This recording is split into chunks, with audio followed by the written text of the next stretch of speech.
출애굽기 12장 1절에서 14절 말씀. 여호와께서 애굽 땅에서 모세와 아론에게 일러 말씀하시되 이 달을 너희에게 달의 시작 곧 해의 첫 달이 되게 하고 너희는 이스라엘 온 회중에게 말하여 이르라.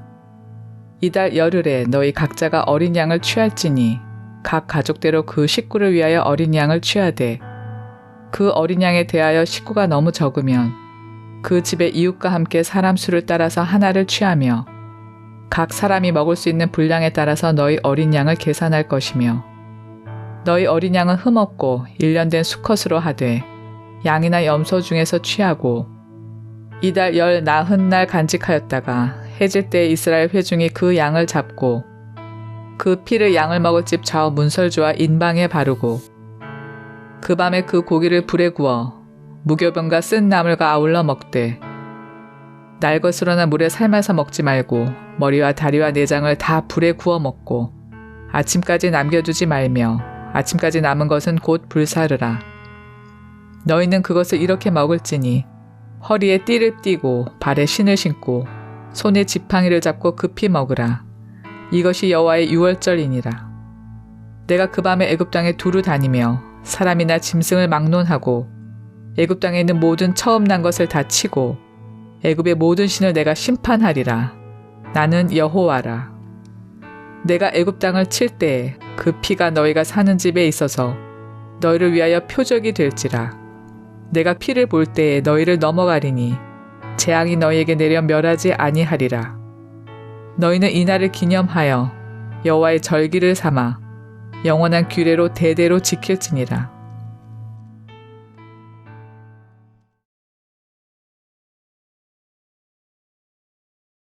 여러분, 몇 주 전입니다. 얼마 멀지 않아요. 5월 달 마지막 주일날 참 오랜만에 성찬식을 가졌습니다. 주일 예배 시간에 바로 이 자리에서 3년이 훨씬 넘었어요. 얼추 이렇게 쭉 어림 짐작을 해보니까 한 3년 6개월 정도 되는 것 같아요. 저희가 이제 이렇게 예배 중에 성찬을 하는 것은 봄철에 한 번, 또 가을철에 한 번, 1년에 2번 했는데, 그러니까 코로나가 터지기 전해 가을에 이제 성찬식을 하고 그 뒤로는 쭉 못했죠. 그리고 이제 봄이 되어서 참 3년 한 6개월여 만에 성찬의식을 진행을 했습니다. 참 얼마나 감사하고 또 감사는 이루 말할 수가 없고 참 얼마나 이게 감격스러웠던지 여러분들도 비슷한 심정이셨을 것 같아요. 그런데 이 성찬식을 진행을 할 때 맨 처음에 제가 그런 말씀을 드렸어요.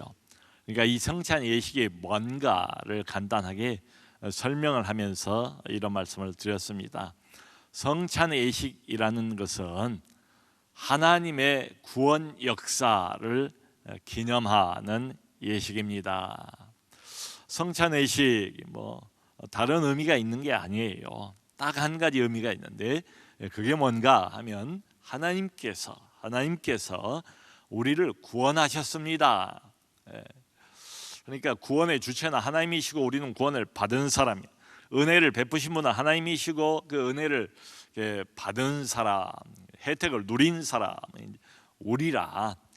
그 하나님의 구원의 역사, 그 구원 사건 뭐라고 불러도 좋습니다. 그것을 기억하는 예식, 그것을 기념하는 예식, 그게 바로 성찬식이에요. 그런데 이 성찬 예식, 그러니까 하나님의 구원 역사지요.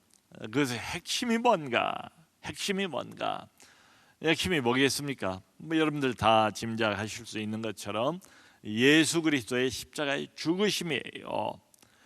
그러니까 성찬 예식에서 빠질 수 없는 건 늘 우리가 성찬 예식을 거행할 때마다 염두에 둬야 하는 것, 다시 한번 영혼에 새겨야 되는 것, 다시 한번 이렇게 상기를 시켜야 되는 것, 내가 어떻게 구원을 받았는가, 이 귀중한 소중한 영생의 선물이 어떻게 나에게 주어지게 되었는가, 그것은 바로 오직 한 가지, 예수 그리스도의 십자가의 죽으심, 보혈의 피를 흘리심, 바로 이겁니다.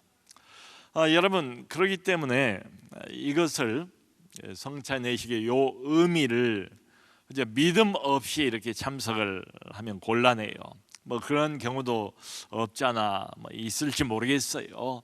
이제 종교 의식이니까 별 생각 없이 그냥 뭐 시간이 되어서 1년에 2번 한다고 하니까 오늘이 그 차례인가 보다 아무 생각 없이 뭐 믿음을 담지도 않고 마음을 거기에 주지도 않고 그냥 그 자리에 앉아서 그냥 이렇게 돌아가는 대로 떡도 받고 잔도 받고 이제 이럴 수 있어요. 그러면 영적인 유익이 아무것도 없습니다. 없어요. nothing이에요. 여러분이 성찬할 때 뭐 어느 교회나 마찬가지죠. 어느 나라에서 이루어진 성찬도 다 똑같아요. 그 식이 똑같다고요. 패턴이 똑같다고요. 항상 뭐가 등장을 합니까? 떡이 등장을 하지요. 떡을 이렇게 나누지요. 그 다음에는 또 이어서 잔이 등장을 하지요. 포도주를 또 이렇게 쭉 이렇게 돌면서 나누게 됩니다. 이게 뭘 의미합니까? 떡은 예수님의 몸을 상징하는 것이고, 그리고 잔은 예수님의 피를 상징하는 것이지요. 그러니까 이게 뭐예요? 공동체, 남서론의 공동체가 3년 6개월 만에 한 자리에 모여서 예배 시간에 예수님의 떡을 함께 먹는다. 떡을 함께 나눈다. 예수님의 몸을 함께 먹는 예식, 예수님의 피를 또 함께 마시는 예식, 그게 바로 성찬식이에요. 여러분, 그 떡을 먼저 우리 장로님들이 쭉 돌리지 않았습니까? 그리고 이제 기다려요. 우리 교회는 함께 마시기 위해서, 또 함께 먹기 위해서. 그리고는 이제 다 그 떡을 받으셨다는 걸 확인하고 난 뒤에는 그 떡을 높이 들고 제가 함께 이렇게 우리가 따라서 하는 그 문장이 있지 않습니까? 이 떡은 우리 주 예수 그리스도께서 우리 죄를 위해서 찢기신 그의 몸입니다. 또 잔을 가지고도 그 잔을 높이 든 다음에 이 잔은 우리 주 예수 그리스도께서 우리 죄를 위해서 흘리신 그의 피입니다. 믿음으로 받으십시오. 아멘 하고 우리가 먹지 않습니까? 여러분, 성경을 보면 요한복음 6장 54절에 예수님께서 친히 이런 말씀을 하세요. 내 살을 먹고 내 피를 마시는 자는 영생을 가졌고, 듣는 사람이 이게 무슨 소리인지를 몰라요. 참 안타깝게도 이 사람들은 그저 오병이어에 배가 불러가지고 눈에 보이는 떡, 내 위장을 좀 가득 채워줄 이 떡을 원하는데, 예수님은 지금 생명의 떡, 하늘의 떡, 영적인 떡, 보이지 않는 영혼의 떡, 영생을 얻을 수 있는 하늘의 선물로서의 떡, 그걸 말해요. 그 떡은 다른 게 아니고 바로 예수님 자신이라는 거예요. 그러면서 하시는 말씀이 내 살을 먹어야 영생을 갖는데요, 내 피를 마셔야 그 사람은 구원받을 수 있고 그리고 영생을 얻는다, 이렇게 말해요.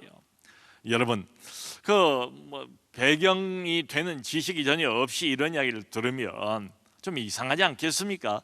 그러니까 이 말을 들은 유대인들이 오해를 하지요. 아니 뭐 이게 무슨 소리냐, 갑자기 뜬금없이 자기 살을 어떻게 우리에게 주어서 먹게 한다는 말인가? 이게 무슨 식인종도 아닌데 뭐 살을 먹고 뭐 피를 마시고 이게 뭔 소리냐? 그래서 많은 사람들이 더 이상 예수님과 함께 다니지를 않고 예수님을 떠나버렸다라고 되어 있지 않습니까? 여러분, 자, 여기서 중요한 게 뭔가 하면 성찬 예식에서도 볼 수 있는 것처럼 우리가 먹어요. 먹는 행위. 그러니까 떡을 먹고 그리고 잔을 먹고 마시고, 이게 대단히 중요합니다. 왜냐?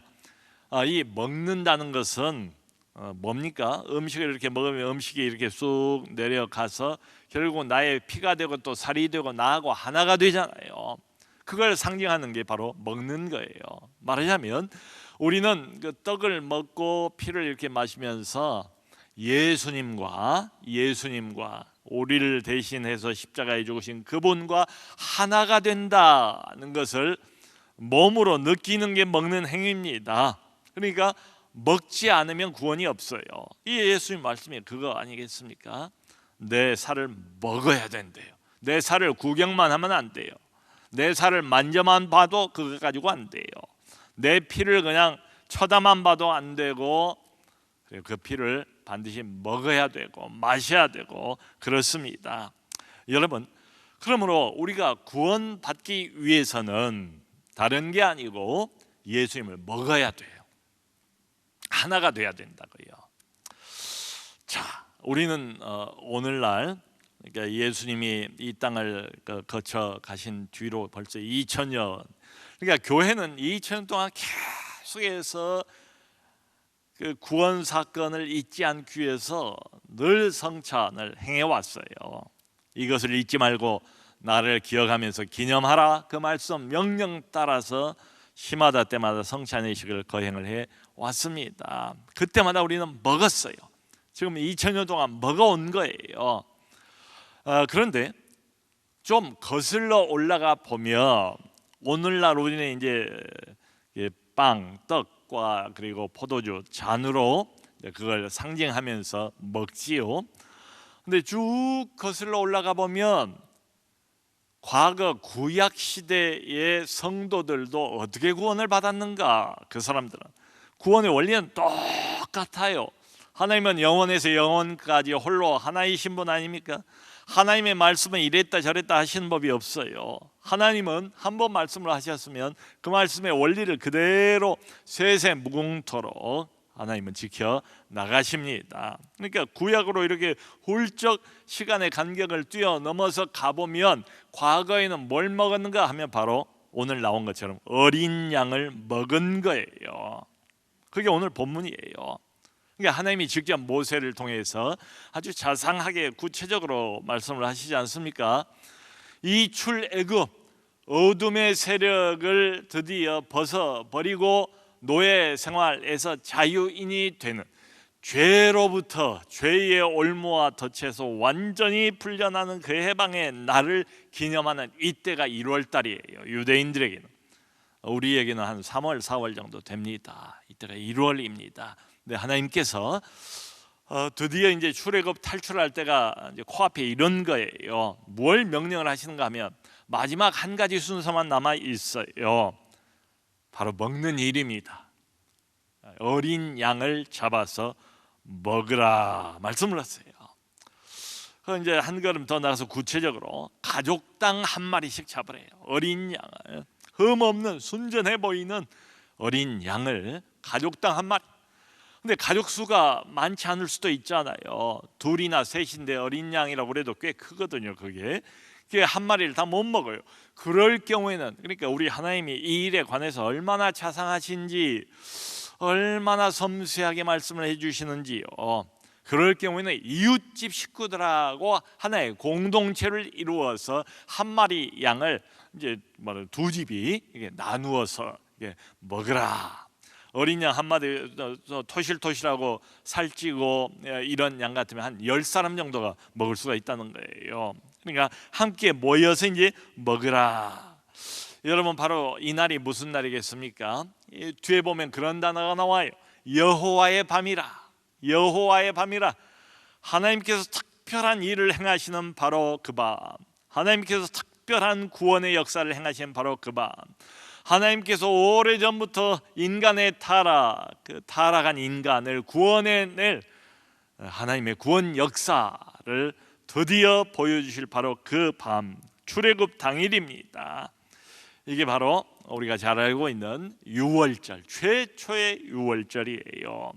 최초의 유월절. 근데 핵심이 뭔가? 이게 이제 중요합니다. 핵심은 뭐냐?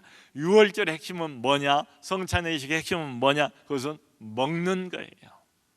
이때는 양을 잡아서 그 양을 먹어야 돼요. 그 양이 누굽니까? 바로 우리 예수님이죠. 예수님을 우리는 먹어요. 떡과 포도주를 통해서 말이죠. 여러분, 어떤 사람들은 참 누가 이런 것도 설명을 좀 해주면 좋은데, 이제 자꾸 구약 성경 이야기를 할 때 유월절이 나오니까 한동안 교회를 다니면서도 이 6월절이 6월달에 이게 벌어진 사건인가 보다. 그래서 6월절인가 보다. 이렇게 이제 생각을 하시는 분들이 꽤 있을 거예요. 지금도 있을 거예요. 근데 이게 한자로 6월절인데요. 이게 너물유 그리고 너물월, 이게 둘 다 이게 넘는다는 뜻이에요. 너물유, 너물월. 그러니까 이 6월절의 뜻이 명백하지요. 넘어갔다, 지나갔다. 영어로 이렇게 이런 때는 보면 훨씬 더 선명해요. 패스오버예요. 패스. 근데 오버, 넘어갔대요. 훌쩍하고 넘어가 버렸대요. 그게 6월절입니다. 여러분 여기 이제 보면 하나님께서 미리 예고를 하지 않습니까? 애굽의 모든 집은 다 죽는다. 한 사람씩은 장자는 다 죽인다. 그리고 그 애굽의 모든 집안에 처음 난 가축도 하나님이 다 죽인다. 하나님의 심판입니다. 하나님의 진노입니다. 하나님의 저주입니다. 애굽 사람들은 그 진노와 저주를 다 받아요. 그러니까 곡소리가 온 애굽 전국에, 도시는 말할 것도 없고 바로 왕의 왕궁도 마찬가지로 장자가 죽는 것이고, 그리고 저 시골 지방 여기도 애굽의 모든 집은 다 장자가 죽습니다.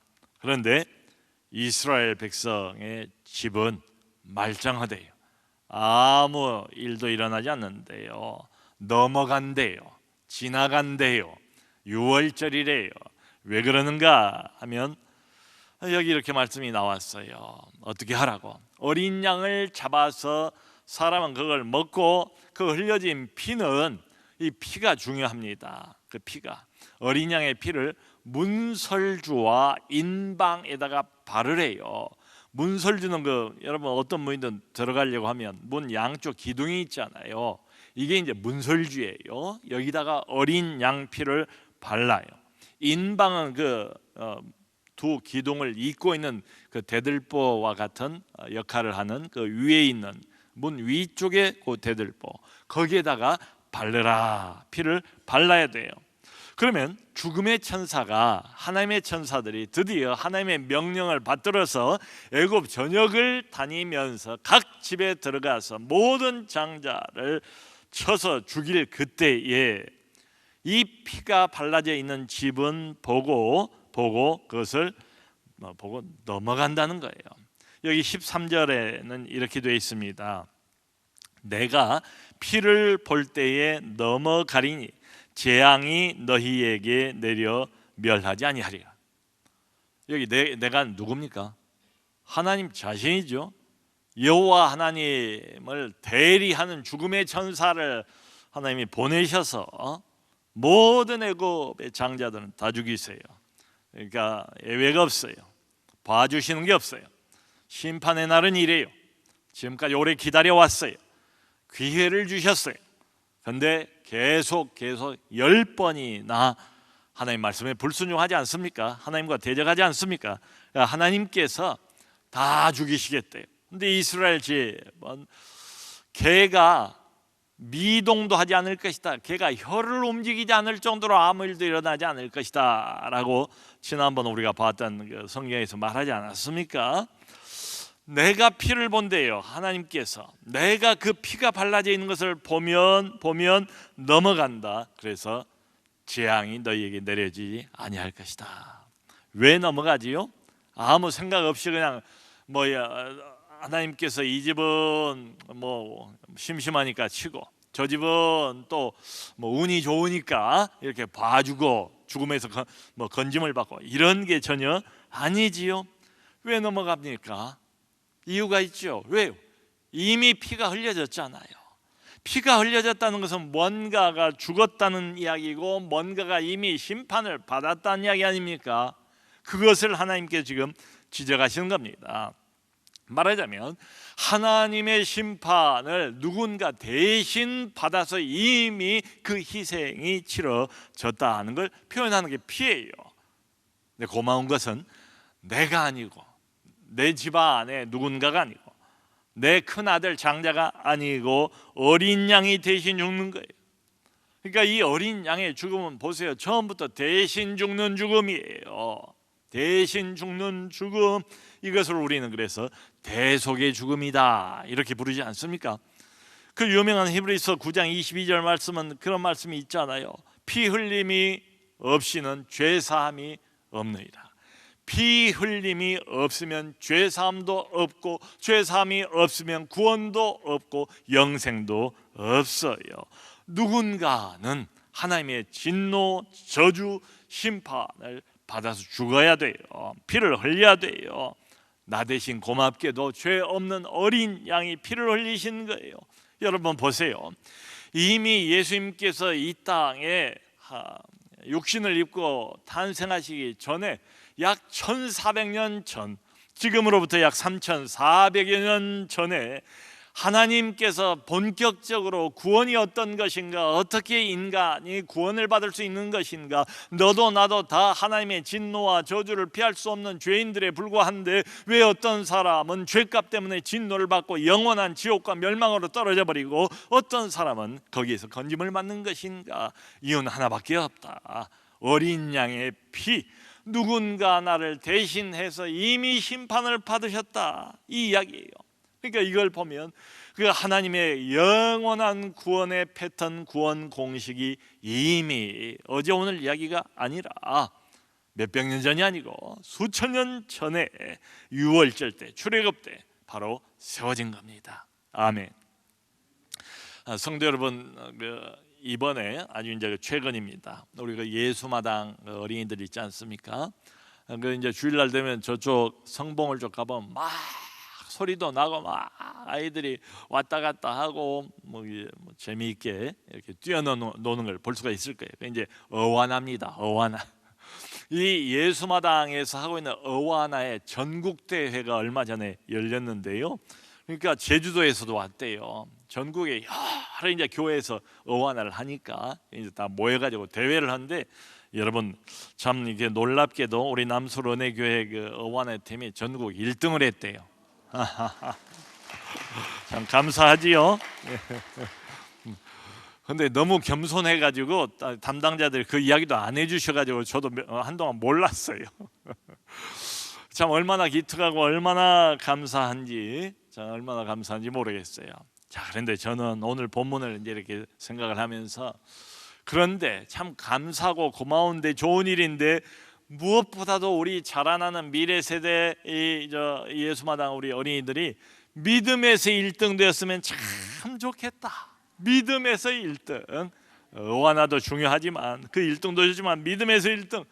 그러니까 어떤 믿음인가? 어떤 믿음에서 1등 되기를 당신은 바라십니까? 라고 물어보면 저는 주저하지 않고 이렇게 말씀을 드리겠어요. 예수님께서 나를 위해서 십자가에서 죽으셨다. 그리고 내 모든 죄가 그것을 믿음으로 다 용서를 받았다. 이 믿음을 우리 어린이들이, 우리 초등학생들이, 우리 중고등부 청소년들이 가지면 얼마나 좋을까. 고등학교 졸업하기 전에 이 복음의 핵심, 누군가 대신해서 나를 대신해서 죽어 줌으로 인해서 내 모든 죄가 용서받았다는 이 복음의 좋은 소식, 이 구원의 핵심적인 진리, 이미 수천 년 전에 최초의 여호와의 밤인 모세를 통한 출애굽의 그날 밤에 하나님께서 확정적으로 세우셨던 이 구원의 원리를 우리 아이들이 선생님의 이야기로만 아는 것이 아니고, 아 그렇구나, 고개를 끄덕이고 머리에서만 그쳐버리는 것이 아니라 그 복음의 귀하고 또 귀한 이야기가, 피 묻은 복음의 이야기가 이 어린 심령들 가슴까지 내려와서 내 이야기로 이게 확신이 되면, 믿어지면 얼마나 좋을까. 여러분, 이게 반드시 필요합니다. 우리 부모들이 바로 이런 영적인 확신을 위해서, 아이들의 영혼을 위해서 먼저 기도해야 될 필요가 있지 않을까요? 그러니까 머리만 끄덕이면서 이거 동의하는 것 가지고는 부족해요. 가슴으로 믿어져야 되고 온 인격으로 이게 믿어져야 됩니다. 성도 여러분, 안타깝게도 정말 이제 주일학교는 뭐 고등학교까지는 엄마 아빠가 그냥 뭐 이게 밀어붙이니까 열심히 이제 출석을 잘했어요. 근데 어떻습니까? 참 졸업을 하고 이제 대학으로 가자마자 마치 고삐 풀린 망아지처럼 기다렸다는 듯이 그냥 쉽게 교회를 떠나버리는 경우도 없잖아 있어요. 여러분, 왜 이럴까요? 왜 이럴까요? 저는 원인이 딱 한 가지 있다고 생각을 합니다. 세상을 한번 보세요. 교회 바깥을 한번 생각해 보세요. 교회 바깥에 아이들이 만나는 게 뭡니까? 아이들이 듣는 게 뭡니까? 아이들이 세상 안에서 보는 게 뭡니까? 아이들이 교회 바깥에서 훨씬 더 많은 시간 영향받는 이 세속의 흐름은 뭡니까? 그건 어둠의 쓰나미와 같은 막강한 힘을 아이들이 영향을 받지 않겠습니까? 세파에 휩쓸려 버리고 말지 않겠습니까? 그러면 점점 하나님하고 멀어질 수밖에 없지요. 뿌리가 없다면, 애들의 뿌리가 없다면, 발을 딛고 딱 서야, 뿌리를 튼튼하게 여기에 디디고 서 있어야 세속의 어둠의 세파가 몰려와도 그걸 견딜 수가 있을 텐데, 뿌리가 약하면 금방 뽑혀져서 휩쓸려 버리고 말아요. 여러분이 우리 사랑하는 자녀들, 미래 세대들에게 가장 중요한 복음의 핵심, 그리고 신앙의 뿌리, 신앙의 핵심, 신앙의 튼튼한 토대는 뭘까요? 그건 다른 것 아니에요. 바로 어린 양에 대한 확신입니다. 어린 양 되시는 우리 구주 예수 그리스도께서 내 죄를 대신 짊어지시고 십자가에서 죽으셨다. 나는 믿네, 나는 믿노라. 내가 나이는 어리지만 아직 성경의 모든 걸 다 알지는 못하지만 이거 하나만은 내가 내 인격을 담아서, 내 마음을 담아서 진심으로, 엄마 아빠의 강요가 아니라 선생님이 그렇게 말했기 때문이 아니라 나는 진심으로 100% 내 중심을 다하여 이것을 하나님이여 고백할 수 있습니다. 여기까지만 돼도 얼마나 좋을까. 여러분, 우리 미래 세대 아이들에게 시급하게 필요한 것은 항상 이 한 가지예요. 어린 양 예수 그리스도의 보혈에 대한 이 확신이 필요합니다. 성도 여러분, 어떤 사람이 구원받기 위해서는, 어린이들도 그렇지만 어떤 사람 누구든지 이제 모시고 오잖아요. VIP를. 아마 교회를 이제 나오기는 해도 또 구원하고는 아직 거리가 있는 사람들도 분명히 있어요. 그러니까 예수님 말씀에 교회에 나온 사람 중에 쭉정이도 있고 알곡도 있다, 이렇게 말씀을 하셨어요. 근데 항상 두 가지가 필요해요. 구원받기 위해서는 우선은 내가 죄인이란 이걸 분명히 알아야 돼요. 교회 나오면 맨 죄인 이야기만, 죄인 타령만 해서 아이고 난 정말 듣기 싫다. 내가 무슨 죄를 그렇게 지었길래, 내가 감옥 간 적도 없고, 내가 무슨 그래 나름대로 좀 착하게 살려고 애를 쓴 사람인데 뭘 그렇게 자꾸 죄인 타령을 하는가. 하나님의 눈 앞에서, 로마서가 계속해서 요즘 매일 성경에서 그것을 확증하고 있지 않습니까? 하나님의 눈으로 볼 때에 의인은 없나니 하나도 없어요. 그러니까 하나님의 긍휼과 자비가 아니면 나도, 내 처지도, 내 입장도 애굽 사람들하고 다를 게 아무것도 없다고요. 하나님의 자비, 하나님의 긍휼, 이게 아니면, 하나님의 호의, 이게 아니면 우리의 위치도 진노와 저주 가운데 심판받고 결국은 영원한 죽음, 멸망으로 들어가 버릴 애굽 사람들하고 똑같은 운명입니다. 멸망이에요. 어둠이에요. 지옥이에요. 이게 그러니까 먼저 인식이 돼야 돼. 내가 하나님 앞에 정말 죄인이구나. 두 번째는 내가 내 죄를 처리할 수가 없는데 내 죄 때문에 내가 죽었어야 하는데, 근데 여기서 이제 이게 들어옵니다. 하나님이 세상을 이처럼 사랑하사, 하나님이 웬 말인지 웬 은인지 나를 사랑한 거예요. 내가 언제 사랑해달라고 부탁한 것도 아니에요. 내가 손을 벌린 것도 아니에요. 그러니까 참 이 구원은 신비해요. 하나님이 나를 그저 사랑하고 나를 그저 선택하셨다요. 그래서 죄 없는 하나님의 아들, 하나님의 어린 양 예수 그리스도를 내 대신 십자가에 꽝꽝꽝 못 박고 죽이셨다는 거예요. 이것을 믿으면 구원받을 수 있습니다. 오늘 이 출애굽기 12장은 우리가 잘 알고 있는 예수 그리스도의 십자가 죽으심, 나는 믿네 그러므로 영생을 얻고 구원의 선물을 얻었던 것에 대한 첫 번째 분명해 보이는 그림에 불과해요. 자, 여러분, 여기서 문제가 있습니다. 참 이렇게 귀한 하나님의 영생의 진리, 누구든지 이것을 믿기만 하면 죄 사함을 받고 구원을 받고 어둠에서 밝은 하나님의 나라로 위치 이동이 금방 되거든요. 하나님의 자녀가 된단 말이에요.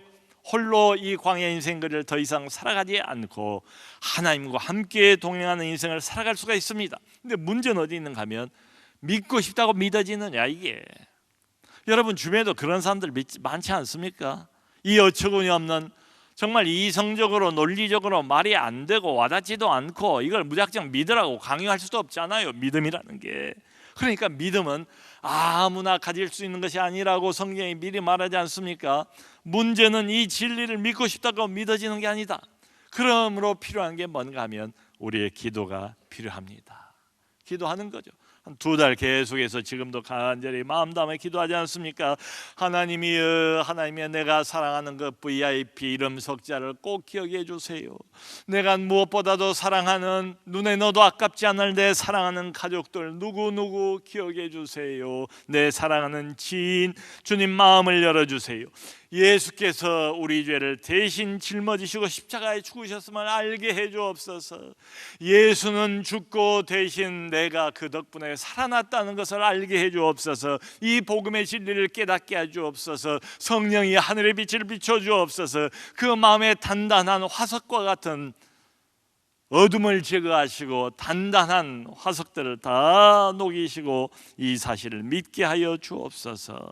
이 위대한 하나님의 사랑에 이번에 꼭 눈뜨게 하여 주옵소서. 이 피 묻은 하나님의 복음의 초청장, 어린 양이 죽잖아요. 피를 흘리잖아요. 보라, 세상 죄를 지고 가는 하나님의 어린 양이로다.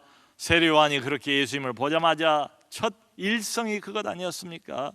우리 죄 때문에 이 땅에 오셨고 내 수많은 죄 때문에 십자가에 스스로 죽으셨고 피를 흘리셨고, 그리고 하나님께서 그 어린 양의 피 묻은 초청장을 모든 사람들에게 다 뿌리시면서 오라, 내게로 오라 말씀하셨는데, 주의 이번 기회에 내 사랑하는 이 사람이 피 묻은 하나님의 사랑의 초청장을 꼭 받게 하여 주옵소서. 우리 힘으로는 그 영혼을 못 움직입니다. 그러나 하나님에게는 불가능한 것이 없음을 믿습니다. 우리 기도를 들으시는 하나님이심을 믿습니다. 그럼 우리가 마음을 담아서 믿고 하나님의 응답을 믿읍시다. 그것을 기대합시다 하면서 하나님의 역사를 믿고 기도하고 큰 열매를 눈으로 보는, 경험하는 이번 새생명 축제 꼭 될 수 있기를 주님의 이름으로 축원합니다.